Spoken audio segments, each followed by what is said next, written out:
بسم اللہ الرحمن الرحیم۔ السلام علیکم ناظرین، راسکو نیوز سے میں ہوں آپ کا ہوسٹ ایسن چیمہ۔ ناظرین، انتخابات ہو چکے، اب اگلا مرحلہ ہے حکومت سازی کا۔ وفاق اور صوبوں میں کون کس کے ساتھ مل کر حکومت بنائے گا، یہ سوال سب سے اہم ہے۔ تاحال آنے والے نتائج سے یہ واضح ہو چکا ہے کہ اس وقت کوئی ایک پارٹی سادہ اکثریت حاصل نہیں کر سکی۔ سادہ اکثریت کے لیے 134 نشستیں درکار ہیں، جبکہ حکومت بنانے کے لیے 169 نشستوں کی ضرورت ہوتی ہے۔ اس اعتبار سے دیکھا جائے تو کوئی بھی جماعت حکومت بنانے کی پوزیشن میں نہیں ہے۔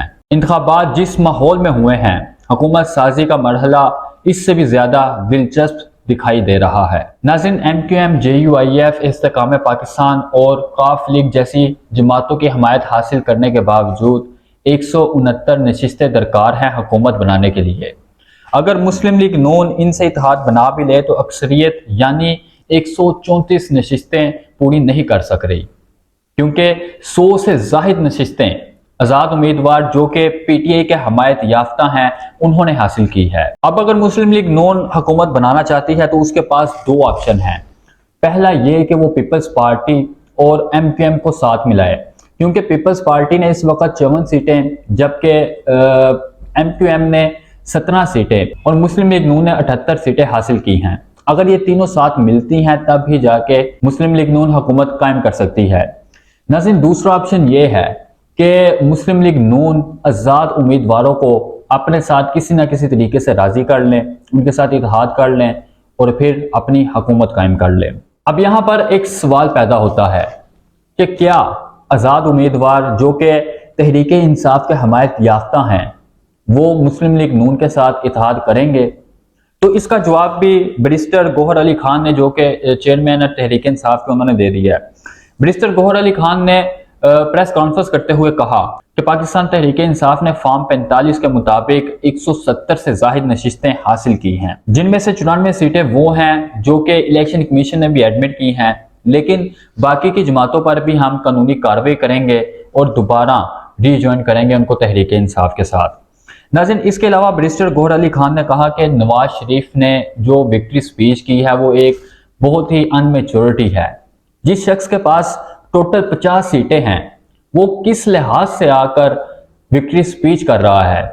ہم اس چیز کو مسترد کرتے ہیں اور اس کی مذمت کرتے ہیں۔ اس کے علاوہ بھی بیرسٹر گوہر علی خان نے بہت سی باتیں کی ہیں، لیکن اس پریس کانفرنس کا بنیادی مقصد یہ باور کروانا تھا کہ ہم کسی سیاسی جماعت کے ساتھ اتحاد نہیں کریں گے، خاص طور پر پیپلز پارٹی اور مسلم لیگ نون کے ساتھ۔ ناظرین، ایسی صورتحال میں طاقتور حلقوں کے قریبی وفاقی وزیر فیصل وارڈا نے جو پیشن گوئی کی تھی اس کو نظر انداز نہیں کیا جا سکتا۔ جیو نیوز سے گفتگو کرتے ہوئے انہوں نے کہا کہ پیپلز پارٹی اور آزاد امیدوار اپوزیشن میں بیٹھ جائیں گے اور PTM طرز کی ایک نئی حکومت بنے گی۔ جو 95 آزاد امیدوار کامیاب ہوئے ان میں سے 30 امیدوار تو آزاد ہی ہوتے ہیں، باقی کے آزاد امیدوار حکومت کے ساتھ مل جائیں گے۔ جیتنے والے تمام آزاد امیدوار PTI کے نہیں ہیں۔ آئندہ 72 گھنٹوں میں جو یہ 100 کی تعداد نظر آ رہی ہے آزاد امیدواروں کی، ان میں سے صرف 35 آزاد امیدوار باقی رہ جائیں گے۔ آئندہ 1.5 سے پونے 2 سال بعد ایک جمہوری نظام آئے گا جس کے تحت 2.5 سال سے پہلے ملک میں دوبارہ شفاف انتخابات ہوتے دیکھ رہا ہوں۔ فیصل وارڈا نے یہ بھی کہا کہ بانی تحریک انصاف نے جو بویا وہ کاٹنا پڑا، اب انہیں اپنی غلطیوں کا احساس ہو جائے گا اور انہیں یہ معلوم ہو جائے گا کہ یہ سب کس کے کہنے پر کیا تھا۔ انہوں نے ایک بار پھر یہ کہا کہ یہ مسلم لیگ نون کا آخری اقتدار ہے۔ تمام تجزیوں، تبصروں اور پیشن گوئیوں کو مد نظر رکھ کر یہ سوال پیدا ہوتا ہے کہ آخر مسلم لیگ نون حکومت بنائے گی تو کیسے میاں محمد نواز شریف وزیر اعظم اور مریم نواز وزیر اعلیٰ بن سکتی ہیں؟ تحریک انصاف تو کھلے عام سادہ الفاظ میں یہ دعویٰ کر رہی ہے کہ وہ وفاق، KPK اور پنجاب میں اپنی خود کی حکومت بنائیں گے۔ پاکستان تحریک انصاف کے مرکزی ترجمان معظم بٹ نے کہا ہے کہ حکومت بنانے کے لیے ان کے پاس نمبرز پورے ہیں، وہ آرٹیکل 17 کے تحت اپنے امیدواروں کو ملا کر ایک حکومت بنائیں گے۔ جیو نیوز سے گفتگو کرتے ہوئے معظم بٹ نے کہا کہ وفاق اور پنجاب میں حکومت بنانے کے لیے مختلف آپشنز پر غور جاری ہے۔ وفاق اور صوبے میں ہم اکثریتی پارٹی ہیں، کسی سے اتحاد کر کے حکومت بنانا قبل از وقت ہے۔ انہوں نے کہا کہ الیکشن کمیشن ہمارے امیدواروں کو آزاد بتا رہا ہے، تاہم پی ٹی آئی کے نامزد امیدواروں نے کاغذات نامزدگی جمع کرواتے وقت پی ٹی آئی کا حوالہ دیا تھا، جبکہ تحریک انصاف نے اپنے امیدواروں کو ٹکٹ بھی جاری کیے تھے۔ معظم بٹ نے بتایا کہ پی ٹی آئی کو ابھی تک بھی نوٹیفائی نہیں کیا گیا اور مخصوص نشستوں کے لیے بھی ہم نے فہرست دے رکھی ہے۔ ترجمان پی ٹی آئی نے کہا کہ آئین کے مطابق ہم ان مخصوص نشستوں کو کلیم کر سکتے ہیں۔ پی ٹی آئی کا ابھی وجود ہے۔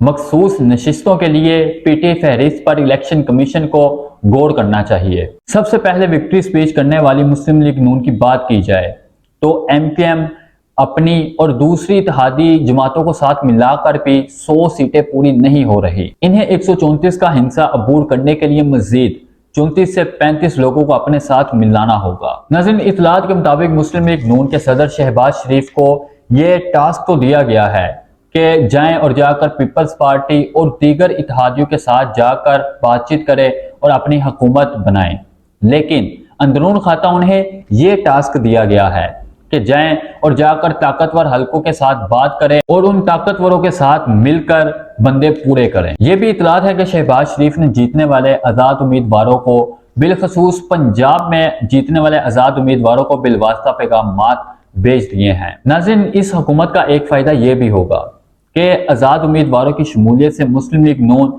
نمبر گیم کے اعتبار سے ایوان کی سب سے بڑی سیاسی جماعت بن جائے گی۔ اگر مسلم لیگ نون تحریک انصاف کی حمایت سے جیتنے والے امیدواروں کو اپنے ساتھ ملا لیتی ہے تو اس میں انہیں پنجاب میں حکومت بنانے میں اور بھی زیادہ آسانی ہوگی، کیونکہ جو ایم این اے مسلم لیگ نون کے ساتھ شامل ہوں گے وہ اپنے ساتھ 1 یا 2 ایم پی اے تو ضرور شامل کرے گا۔ اس صورت میں ایم کیو ایم کے پاس ایک موقع ہوگا کہ وہ سندھ اسمبلی میں اپوزیشن میں بیٹھ کر پیپلز پارٹی مخالف سیاست کرے، تو ان کو کراچی میں پیپلز پارٹی کو کمزور کرنے اور اپنے لیے مزید جگہ بنانے کا موقع ملے گا۔ ناظرین، اس وقت ایم کیو ایم کراچی میں بلدیاتی نظام کا حصہ نہیں ہے۔ سندھ میں پیپلز پارٹی کے ساتھ حکومت میں ہوتے ہوئے پیپلز پارٹی اپنی شہری حکومت کے خلاف جا کر ایم کیو ایم کو فائدہ دینے کی پوزیشن میں نہیں ہے، جس پر ایم کیو ایم وفاقی حکومت پر انحصار کیے بغیر نہیں چل سکتی، تو ان کے حکومت سے نکلنے کے امکانات بھی کم ہوں گے۔ دوبارہ ملاقات ہوگی نئی ویڈیو کے ساتھ، تب تک کے لیے اجازت دیجیے۔ اللہ حافظ۔ پاکستان زندہ باد۔